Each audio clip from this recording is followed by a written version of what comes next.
Over the last year or so of my life, there have been very few things that have stayed consistent, as I've transitioned out of school, in and out of jobs, into marriage, and more. And I don't know about you guys, but I don't really love change. For as long as I can remember, I've never really dealt well with changes, both good or bad.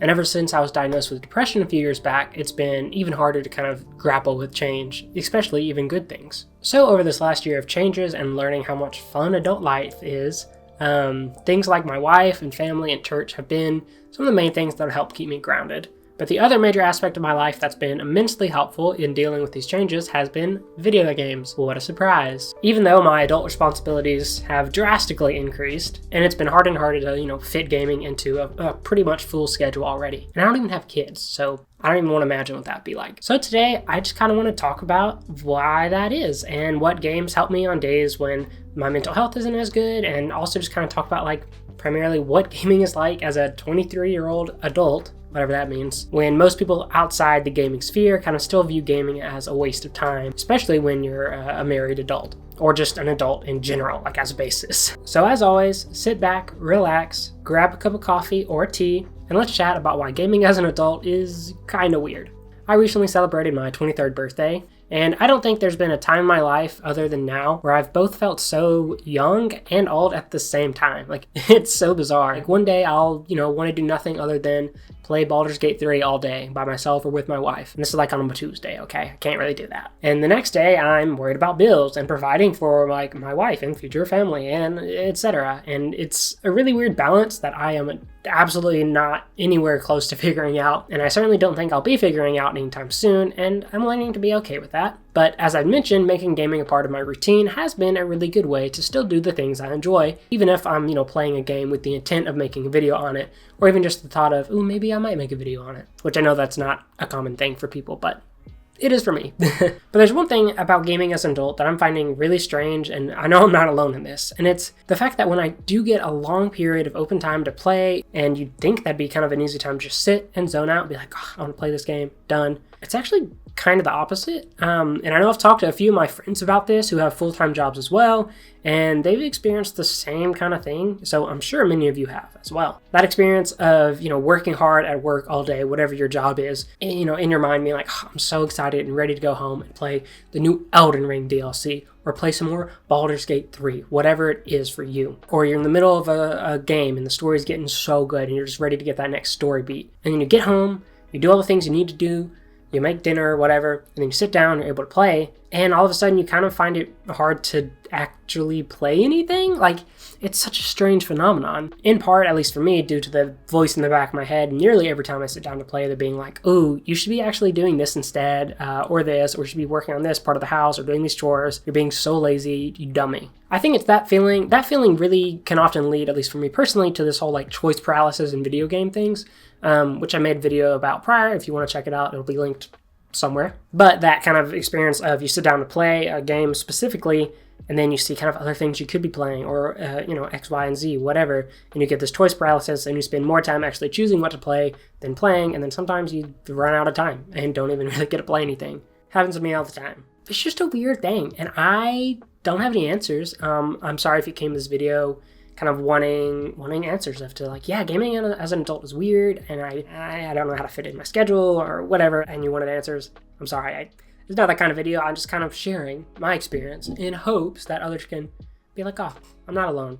And also hopefully we can kind of comment and chat down below kind of things we all do to help this weird life of adult gaming when it's not your job.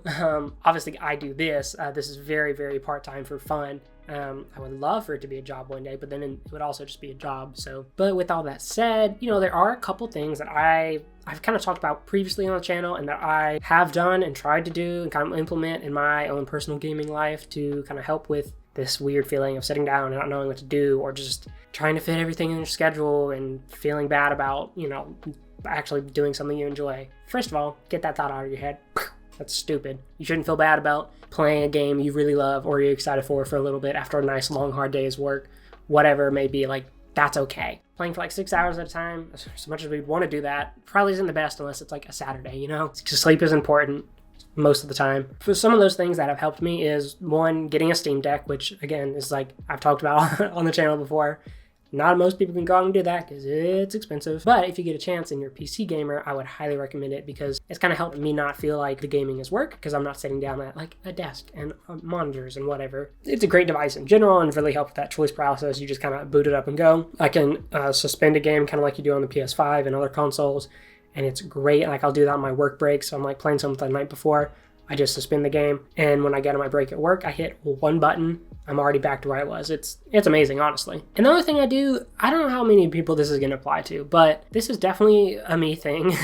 So since I never know how tired I'm going to be after a day of work or how much time I'm going to have depending on working on videos or hanging out with friends or whatever, I tend to try and have, not even try, I tend to have a few different types of games in progress at any given time in order to kind of fit whatever situation I kind of find myself in gaming-wise on whatever day. Now, this can get in the way sometimes because I tend to start too many games, but we're working on that. But currently it's like, I only have a little bit of time to play something like 30 minutes to an hour, and I just want like a nice little punchy hit. Hades is my go-to game right now. I always try to have something in that category that's like something fast and flashy that'll, be a nice little dopamine hit. And that isn't something too story heavy. Obviously Hades has story, but it's not like the focus and it's not intense the whole time like God of War. On the other hand, I have games that if I have a couple hours, kind of get lost in the world, that's what I'll go to. Like Nier Automata for me right now, I'm almost done with it. Baldur's Gate 3, I'm never going to finish it, that's okay. I just try to have these different categories, like games for like quick sessions and having, feeling of progression like Hades or like Celeste for like little vibes. Or longer story-based games, kind of like Nier, Baldur's Gate, even Stellar Blade I've been playing. And I just picked up another game and I'm having a good time with it, Assassin's Creed Odyssey.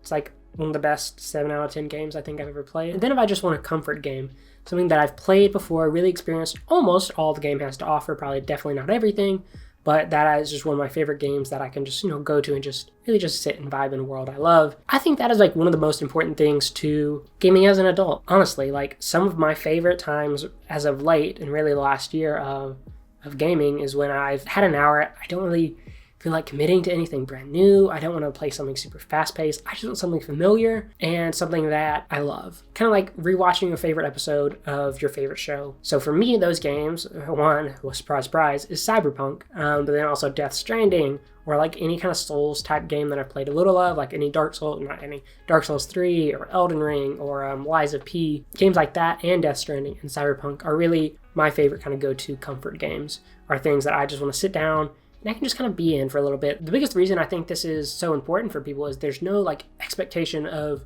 I have to get this out of the game. Like I have to beat this level or I have to experience a deep emotional story beat with this, story that I'm in. Sometimes, at least for me, I think that's what like kind of a barrier to entry is for new games or games I'm returning to. If I'm just mentally drained that day, like as much as I want to continue the story, as much as I want to get like that high beating a boss, sometimes I'm just like not mentally like able to at that point. And having a comfort game to go back to and just be like, I know what to expect. I know, pretty much everything I can do. I can clean up some achievements, clean up some side quests, just kind of re-experience things in the world, whatever it may be. I think that's really important for people. And it's not even a point I fully had on this video to talk about, but as I was speaking, I was like, I really value that. And I don't know, if you have games like that for you, be sure to share them with me. I would love to hear them and kind of hear your stories about why they are special to you. And that's pretty much all I wanted to talk about, because gaming as an adult is weird, and being an adult in general is weird, and I definitely don't feel like I even am one most of the time. But if you're feeling any of these same things, be sure to let me know, and let's have some good conversations down in the comments. Especially let me know like your comfort games and things that you really kind of go back to just kind of mentally reset on your gaming palette, if you will. Kind of like watching your old favorite classic movie, even if it's not a very good movie, it's just something you kind of like to watch and just turn your brain off and do something familiar. Like I said, if you're feeling any of these things I talked about, I would love to hear your thoughts down below. I'm going to be coming out with a pretty big video soon, working on Elden Ring specific. It's going to be very intense in terms of editing. I'm working on doing some stuff I haven't done before, so if you're interested in that or any of my other content, be sure to stick around, and I'll talk to you guys in the next one. I hope you have a fantastic day.